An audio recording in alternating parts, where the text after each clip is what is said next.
हरी मुरली बजावे बनवारी जुलुम भइले भारी।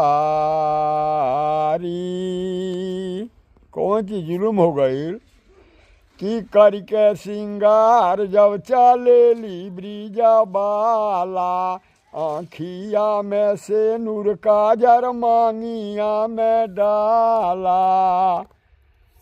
अरे गोरी ककही से मुहावा निहारी जुलुमा भाई ई कम जुलुम बा ककही में मुँह लौकी।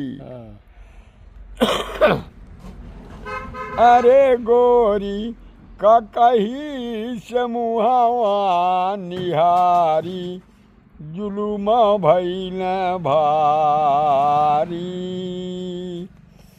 और माथे महावर गोरे इंगूरे के रोरी गालावा पर टिकुली सटाई लिहली गोरी।